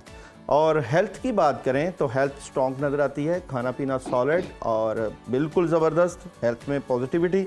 एजुकेशन तलबा तालबात के लिए भी पॉजिटिविटी के एनर्जी लेकर आ रही है। ट्रैवल आप लोग कर सकते हैं। और टॉरस वाले, और जनाब टॉरस वालों की इस वीक की एनर्जी की बात करें तो 3 कार्ड्स की एनर्जी में स्टोरी ऑफ द वीक की बात करें तो स्ट्रेट फॉरवर्ड फैसले, बिलाशुबा गुस्सा को थोड़ा सा कंट्रोल करना है। जिम्मेदारियों का इजाफा इस वीक में नज़र आता है, काफ़ी ज़्यादा काम और जिम्मेदारियां नज़र आएंगी, लेकिन आपकी एक्स्ट्रा सोचें और नेगेटिविटी मामलात में ख़राबी पैदा कर सकती है। जॉब और बिजनेस की बात करें तो प्रेशर रहेगा, और मोहब्बत की बात करें तो मोहब्बत में थोड़ी सी प्रॉब्लम हो सकती है। और जनाब हेल्थ डिस्टर्ब है आप लोगों की। और एजुकेशन की बात करें तो तलबा तालबात अगर आउट ऑफ कंट्री जाना चाहते हैं तो ज़रूर जाएं। जेमिनी। और जनाब जेमिनी वालों की इस वीक की story of the week, Gemini वाले अपनी स्पिरिचुअल बातें, रूहानी बातें अपने तक रखेंगे तो फ़ायदा होगा आपके लिए। इस वीक को मैं स्पिरिचुअल वीक कहूँ तो बहुत ज़बरदस्त होगा। देखें, थर्ड पार्टी सिचुएशन एंजॉय भी करेंगे और गुस्सा कंट्रोल करना है, खासकर वो औरतें जो बच्चों के ऊपर प्रेशर डाल रही हैं उनको थोड़ा सा प्रेशर कम करना चाहिए इस वीक में। और जनाब जॉब और बिजनेस बड़ी चेंजिंग, तब्दीली, आयत करीमा पढ़ें इसके लिए। और जनाब यहाँ पे आप लोगों के मोहब्बत में इजाफा। और हेल्थ की बात करें तो सेहत का ख्याल करें। और जनाब एजुकेशन बैलेंस कर रहे हैं और ट्रैवल आप लोग कर सकते हैं इस वीक में। कैंसर वालों की इस वीक की स्टोरी ऑफ द वीक की बात करें तो कैंसर वालों के लिए इस वीक में कुछ नेगेटिविटी का आंसर रहेगा, यानी कि मंडे और ट्यूसडे मामलात में थोड़ी सी रुकावट हो सकती है, लेकिन आप सारे मामलात को हैंडल कर लेंगे क्योंकि मेडिटेशन कर रहे हैं और फोकस बेहतर है आप लोगों का इस वीक में। जॉब और बिजनेस में कोई बड़ी खबर, कामों में इजाफा। मोहब्बत की बात करें तो मोहब्बत में ओवर थिंकिंग मोहब्बत में प्रॉब्लम देगी, लेकिन बेहतर है मामलात। हेल्थ की बात करें तो हेल्थ डिस्टर्ब है आप लोगों की। एजुकेशन के मामलात भी बेहतर है और ट्रैवल आप लोग कर सकते हैं। लियो वालों की इस वीक की स्टोरी ऑफ द वीक की बात करें तो लियो वाले इस वीक में बहुत पॉजिटिव एनर्जी के मालिक नज़र आते हैं। आपकी खासकर कम्युनिकेशन बहुत स्ट्रॉन्ग, राब्ते बड़े ज़बरदस्त। और आप इस वीक में फैमिली को वक्त दें, घर में बहुत बड़ी तब्दीली, चेंजिंग और दी वर्ल्ड की एनर्जी भी आपके हक में है, तो पॉजिटिविटी है। जॉब और बिजनेस की बात करें तो हासदीन से बचें। ओवरऑल जॉब और बिजनेस में कोई बड़ा फैसला और बड़ा डिसीजन, मोहब्बत में भी आपको कामयाबी मिलेगी। हेल्थ आप लोगों की बेहतरीन है, एजुकेशन डिसीजन ले रहे हैं और ट्रैवल आप लोग ना करें, प्रॉब्लम हो सकती है, इसलिए सलामन विर्गो वालों का ये हफ्ता कैसा रहेगा? अच्छा, विर्गो वालों की इस वीक की स्टोरी ऑफ द वीक की बात करें तो विर्गो वाले कुछ नेगेटिविटी के आंसर से नुमायाँ नजर आते हैं, मामलात में रुकावट हो सकती है, खासकर आपको अपने फैमिली से मुतल्लिका इश्यूज़ में प्रॉब्लम होगी, इसलिए डेथ कार्ड भी है। बड़ी तब्दीली और चेंजिंग की तरफ ना जाएं, गाड़ी वगैरह भी एहतियात से चलाएं, तो एहतियात करने का ये वीक है। अगर मैं जॉब और बिज़नेस की बात करूं तो जॉब और बिज़नेस में क्लैरिटी है, कामयाबी है। मोहब्बत की बात करूं तो धोखा मिल सकता है, और जनाब हेल्थ की बात करूं तो हेल्थ बेहतर है, और ट्रैवलिंग की बात करूं तो ट्रैवलिंग कर सकते हैं, और एजुकेशन में भी बेहतरी के मामलात रहेंगे। लिब्रा बुर्ज में जान स्टोरी ऑफ द वीक की बात करें तो लिब्रा वाले किसी बात को दिल पर ना लें, क्योंकि डिसार्ड थोड़ा सा नज़र आते हैं, कुछ बातें आपके मामला ख़राब कर रही हैं। ओवरऑल आपके पास करने के लिए बहुत कुछ है, जज्बा, हिम्मत, हौसला और बहुत कुछ करने की एनर्जी आपको इस वीक में नज़र आएगी। और जनाब जॉब और बिज़नेस बिल्कुल ज़बरदस्त है, आपको अपने जॉब और बिज़नेस में स्पिरिचुअलिटी फील होगी, दिल लगेगा। मोहब्बत की बात करें तो क्लैरिटी मिल जाएगी, और जनाब हेल्थ बिल्कुल ज़बरदस्त है, पानी का ज़्यादा इस्तेमाल और दूध का। एजुकेशन तलबा तलबात की डिस्टर्ब, और ट्रैवलिंग की बात करें तो ट्रैवलिंग आप लोग कर सकते हैं। स्कॉर्पियो बुर्ज अक्रब वालों की इस वीक की स्टोरी ऑफ द वीक की बात करूं तो इस वीक में कोई पार्टनरशिप और मुशावरत हो सकती है, किसी के साथ बैलेंस कर रहे हैं, मामलात को आगे लेकर चल रहे हैं। एक बार याद रखिएगा, आपकी नेगेटिविटी और मायूसी आपके मामलात को डिस्टर्ब कर सकती है, लेकिन दी सन मौजूद है, एंड ऑफ द रिजल्ट आपके हक में होगी सारी बातें जो आप करना चाहते हैं। तो बेहतरीन। जॉब और बिजनेस थोड़ा सा डिले है मामलात, इसलिए आयत करीमा पढ़ें यहाँ पे। मोहब्बत की बात करें तो कामयाबी है, और जनाब हेल्थ बिल्कुल वॉक कर रहे हैं और बड़ी अच्छी खबर है, सेहत से मुतल्लिका भी। और एजुकेशन तलबा तलबात अच्छी एनर्जी रख रहे हैं, और ट्रैवल आप कर सकते हैं, करती हुए नज़र आते हैं। सेजिटेरियस वालों की इस वीक की स्टोरी ऑफ द वीक की बात करें तो सेजिटेरियस वाले इस वीक में कुछ मामला से मुतल्लिका मायूस हैं, नेगेटिविटी है, समझ नहीं लग रही कि फ़ैसले क्या करने हैं। उसके लिए आपको मशवरा ज़रूर करना चाहिए अपने, खासकर माली मामला से मुतल्लिका। गुजरे हुए वक्त की बजाय आने वाले वक्त की प्लानिंग आपके हक में हो सकती है, इसलिए आँख कान खुले रखने हैं। जॉब और बिजनेस अपॉर्चुनिटी बिल्कुल मिलेंगी आपको। मोहब्बत की बात करें तो लड़ाई झगड़ा और बहस आपकी मोहब्बत को ख़राब कर सकती है। हेल्थ बेहतरीन है जनाब, और एजुकेशन पुरस्कून तरीके से तलबा तारबात करेंगे, और ट्रैवल आप अभी ना करें। कैप्रिकॉन वालों की इस वीक की स्टोरी ऑफ द वीक की बात करें तो कहीं ना कहीं डबल माइंडेड हैं आप, बैलेंस कर रहे हैं, चीज़ें कैसे लेकर चलनी है उनको सेटल करना, और उसको जो है प्लानिंग के साथ लेकर चलना बहुत ज़रूरी है। ओवरऑल नई शुरुआत है, ये वीक आपको बहुत सी पॉजिटिव तब्दीलियाँ लेकर आएगा। ये पूरा वीक आप कामों में मसरूफ़ नज़र आते हैं, बिज़ी हैं, बिज़ी स्केड्यूल है। जॉब और बिजनेस पैसों को सामने रख के काम करें, क्योंकि कुछ चीज़ें आपकी सेटल डाउन होने वाली हैं। मोहब्बत की बात करें तो कोई अच्छी खबर है, और जनाब हेल्थ की बात करें तो हेल्थ भी बेहतरीन है, और जनाब यहाँ पे एजुकेशन थोड़ा सा प्रॉब्लम, और ट्रैवल आप लोग जो है वो भी सोच समझ के कीजिएगा, इसलिए ला हौला वला कुव्वत इल्ला बिल्लाह पढ़ना बड़ा ज़बरदस्त रहेगा। एक्वेरियस वालों की इस वीक की स्टोरी क्या नज़र आती है तो बुर्ज दिल्लो वालों की एनर्जी देखते हैं जी। तो एक्वेरियस वाले इस वीक में किसी न किसी बात को लेकर डिस्टर्ब नज़र आते हैं। याद रखिएगा, ये वीक बड़े फैसलों का नहीं है, वेट का है, सी एंड वेट का है। दूसरा बात, किसी भी बात को दिल पे ना लें, डिसहार्ड ना हो, और बड़ी पॉजिटिव तब्दीलियों की बजाय थोड़ा सा इंतज़ार करें, क्योंकि डेथ कार्ड की एनर्जी मौजूद है। जॉब और बिजनेस की बात करूँ तो सुस्त रवि रहेगी, लेकिन वही कि जिस तरह चल रहा है, जिस तरह आप चलते हैं, जियो और जीने दो। तो जॉब और बिजनेस में भी ऐसे। और मोहब्बत की बात करूं तो डिसीजन है, ओवरऑल मोहब्बत में कामयाबी ही है। और जनाब हेल्थ बेहतरीन है, एजुकेशन में प्रॉब्लम हो सकती है, और ट्रैवल आप लोग कर सकते हैं पढ़ने के लिए। अच्छा जी, पाइसिस वालों की इस वीक की स्टोरी ऑफ द वीक की बात करें तो पाइसिस वाले इस वीक में आगाज़ थोड़ा सा डिफ़िकल्ट होगा, प्रॉब्लम आ सकती है। सेहत का खासकर ख्याल करें, कुछ चीज़ें रुक सकती हैं, लेकिन आपका डिटर्मिनेशन बहुत ज़बरदस्त है। आप जिस काम में हाथ डालेंगे बिल्कुल अल्लाह आपको कामयाबी देंगे, क्योंकि किंग ऑफ पेंटिकल्स मौजूद है, बहुत कुछ प्लानिंग मौजूद है। जॉब और बिजनेस बिल्कुल ज़बरदस्त है जनाब। और मोहब्बत की बात करें तो मोहब्बत में बड़ी खबर मिल सकती है। और जनाब हेल्थ बिल्कुल आप जज्बाती नज़र आते हैं, अपनी सेहत के मतलब वॉक करें और बड़ी ज़बरदस्त तरीके की एजुकेशन भी अच्छी है। और ट्रैवल आप लोग जो है बिल्कुल करें, ट्रैवल सफ़र वसीला ज़फ़र आपको कामयाबी देगा। बिल्कुल ठीक, बहुत शुक्रिया दाऊद साहब आपके वक्त का। और दाऊद साहब ने तो जनाब पूरे हफ्ते की गाइडलाइन दे दी है तमाम स्टार्स वालों को कि क्या करना चाहिए, कौन से बड़े फैसले कब करना लेने चाहिए और नहीं लेने चाहिए। चाहिए। आप इसके साथ ही ब्रेक शामिल करते हैं, देखते रहिए सुनो पाकिस्तान। ब्रेक के बाद आपको खुशामदीद कहते हैं। नाज़रीन, गर्मी का मौसम है और तेज़ धूप में बाहर निकलना किसी मुहिम से कम नहीं लगता, ख़ास तौर पर मोटरसाइकिल सवार हजरात के लिए जिनके चेहरे और हाथ धूप और गर्द का पहला निशाना बनते हैं। उनकी कहीं ना कहीं नेक भी इससे डिस्टर्ब हो रही होती है और कुछ ही दिनों में जल्द बिल्कुल ही झुलसी हुई नजर आती है। और दूसरी तरफ वो ख़वातीन जो सारा दिन जो है किचन में काम करती हैं, चूल्हे के आगे वक्त गुजार देती हैं, उनकी जिल्द पर गर्मी और आग का बराह रास्त असर पड़ता है, जिसका दर्द सिर्फ वही महसूस कर सकते हैं कि वो कहाँ से गुजर रही हैं। तो हमारा आज का हेल्थ सेगमेंट उन्हीं लोगों के लिए जिसमें हम आपको ये बताने जा रहे हैं कि कौन से कुदरती और आसान तरीके हैं जिन पर आप अमल करें तो ना सिर्फ खुद को सूरज की तपिश से महफूज रख सकते हैं बल्कि गर्मी के मौसम में जिल्द को तरोताज़ा और फ्रेश भी रख सकते हैं। तो हमारे साथ मौजूद हैं सादा, कुदरती और आसान हर्बल ट्रीटमेंट बताने वाली नईमा आपा। नईमा आपा, वेलकम टू सुनो पाकिस्तान। कैसी हैं आप? बहुत शुक्रिया, और इतना अच्छा इंट्रोडक्शन करवाने के लिए और भी ज़्यादा शुक्रिया। Thank you. आपा, सबसे पहले तो मोटरसाइकिल सवारों की मुश्किल हल करें। हाँ जी बिल्कुल। हेलमेट पहनने की तो उन पर बहुत ज़्यादा पाबंदी है, मुश्किलात है उन्हें,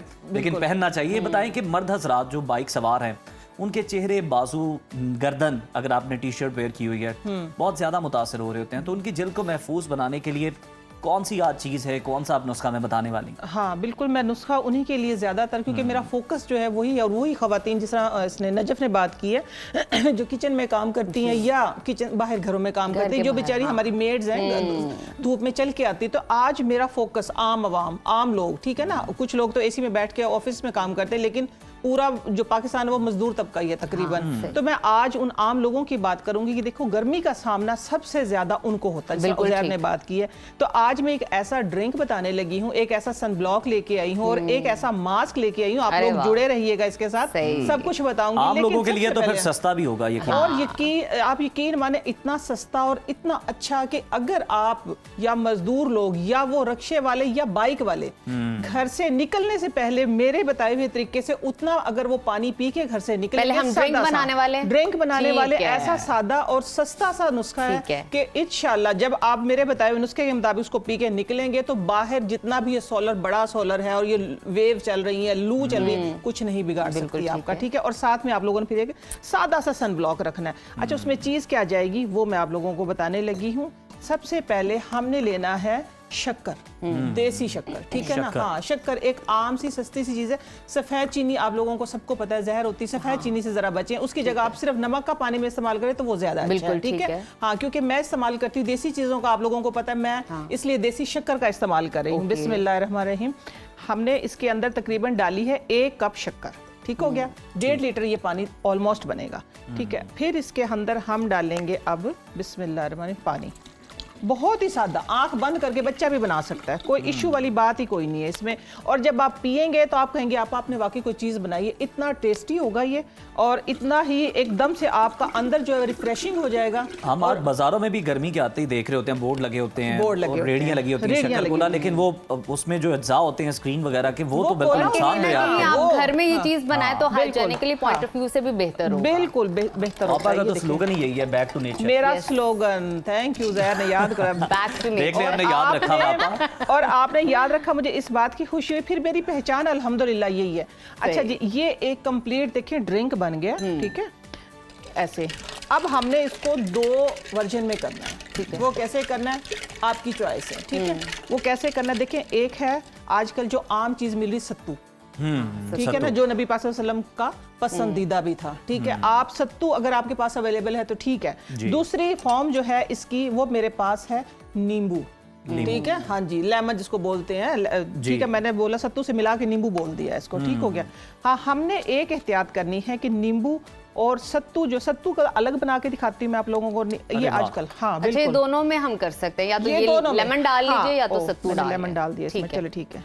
अच्छा, एक लेमन आपने इसमें ऐड किया? नहीं, एक नहीं, जितना आपके पास हो लेमन। मैं जो बताने लगी हूँ ना, गर्मी से आप लोगों ने बचना है, लेमन जितना होगा ठीक है, लेमन जितना होगा। फिर जिनकी स्किन, मेरे पास एक केस आया था, वो कह रहे थे कि हम क्या लगाएं, स्किन इधर से जल गई थी, बर्न हो गई थी स्किन बिल्कुल। तो मैंने उनको यही बताया था, सिर्फ आप 2 दिन लगातार पेट भर के ये पानी पी लें, आपकी अंदर की सारी गर्मी, जो पोल्यूशन और जो आपको अंदर से हीट में दे में हुई है ना, जो हिद्दत पैदा हुई, वो खत्म हो जाएगी। और उसके खत्म होने से आपकी जो स्किन है वो बिल्कुल फ्रेश हो जाएगी। वो माशाल्लाह, वो कहते हैं हमने तो एक ही दिन पिया, अभी एक ही दिन में उनको 90% फर्क लग गया। 90%। यानी आप वो उससे पिए तो असरात आपकी जो स्किन पे है वो भी नजर आना शुरू हो जाते हैं। मैदे की गर्मी खत्म हो जाएगी जब आपका मैदा ठीक होगा, जब आपका अंदर ठीक होगा, तो फिर ये देखिए आपका सारा ऊपर का सरफेस भी ठीक होगा।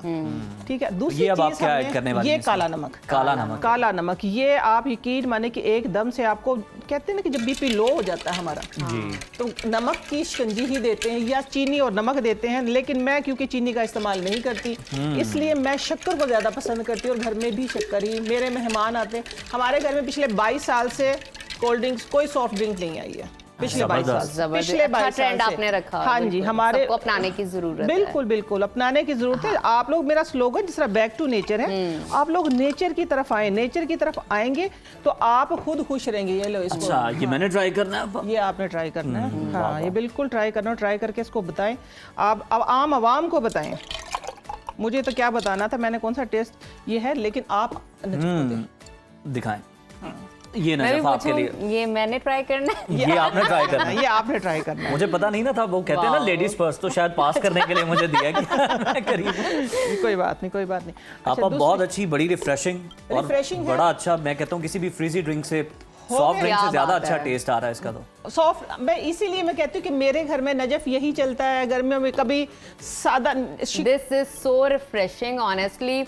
एक अच्छा सा फ्लेवर आ रहा है, स्वीट का भी, लेमन का भी, और ठंडे पानी के साथ आप पिए। ऑब्वियसली अगर नहीं पीना चाहते, मेरा जिसका अगर गला खराब है, तो नॉर्मल टेम्परेचर का पानी साथ ऐड कर लें। हमने पानी पीना है, ठीक है। हमने ये नहीं कि हमने अपने चस्के पूरे करने, हमने ठंडा ही पीना नहीं, जो चीज है अवेलेबल पानी पिए। ताजे पानी में भी पिएंगे तो भी तासीर ठंडी है। तासीर तो ठंडी है ना यार। देखिए, पता है कि आपके अंदर हाइड्रेट करेगी। जब आपका अंदर हाइड्रेट होगा तो आपकी सरफेस इंशाल्लाह खराब नहीं होगी। सही, वो क्यों नहीं होगी? सब पिछले प्रोग्राम में मैं आप लोगों को बता के गई थी, जो हमारे बाओ अजदाद जो लस्सी पीते थे, नीचे कितने तकड़े सूरज देखिए ना, गंदम काटने का सीजन है, काटते थे और फिर भी उनकी स्किन अच्छी होती थी, हेल्दी होते थे वो। तो इसलिए मैंने ये बताया है कि जब आप घर से बाहर निकलें, चाहे मोटरसाइकिल वाले हैं, चाहे बेचारे रिक्शे वाले, देखो बच्चों के लिए रोजी कमाने, उन्होंने सबसे ज्यादा लू का मुकाबला वो करते हैं। आप लोग अगर ये तकरीबन 1 से 1.5 लीटर पानी निकलने तक, 9 बजे तक, सुबह 7 को, क्या तो आजकल सुबह बहुत जल्दी हो जाती है, आप ये एक जग पी के निकलेंगे तो इंशाल्लाह अल्लाह के हुक्म से मेरी गारंटी, आप लोगों का ये गर्मी, ये लू, ये हीट स्ट्रोक कुछ नहीं बिगाड़ सकती है, मेरा दावा है।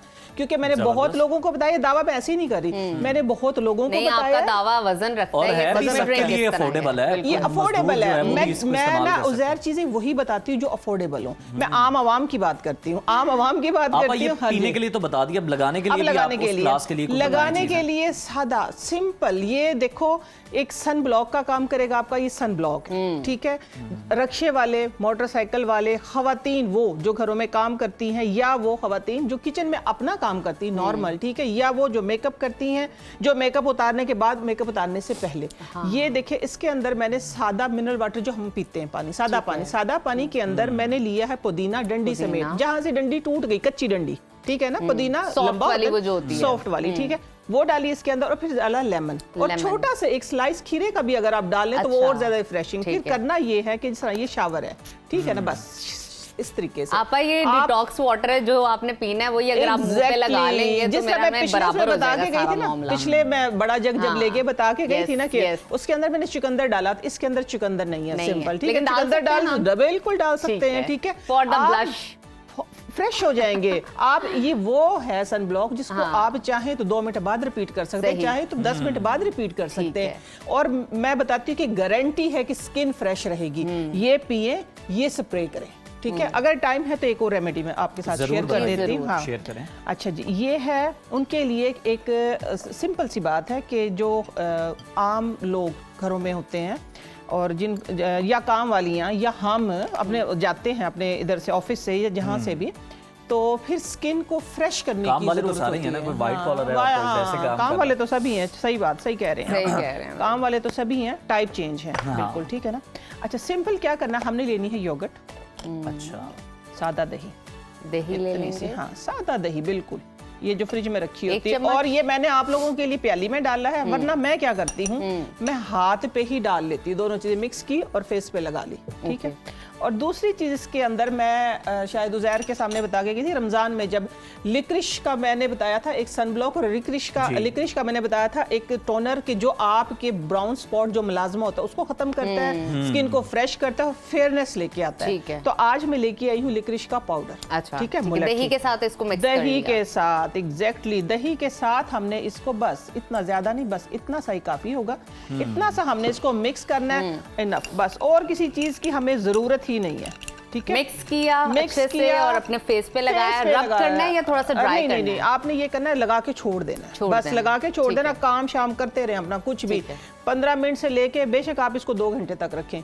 ये जितनी देर रहेगा उतनी देर आपकी स्किन की जो आपका टेक्सचर है, जो आपकी लेयर है, उसको ज्यादा से ज्यादा एक आपके हाइड्रेशन भी मिलेगी, क्लियर होगा बिल्कुल। और तो कोई चीज की जरूरत नहीं, कोई चीज की जरूरत ही नहीं है, बिल्कुल। और दूसरी चीज मैं बताती हूँ, कल जो मैंने ट्राई की वो और भी ज्यादा अच्छी थी, और मेरे ऐसे ही माइंड में, क्योंकि मैं क्रिएशन करती हूं। चलें आपा, हम ये नेक्स्ट प्रोग्राम में वो जो और चीज रह गई है ना, वो ट्राई करेंगे। आपा के पास चीजें इतनी सारी होती है, क्योंकि मैं वही कह रहा हूँ, हमारे पास वक्त कम हो जाता है, आपकी क्रिएशंस बहुत है।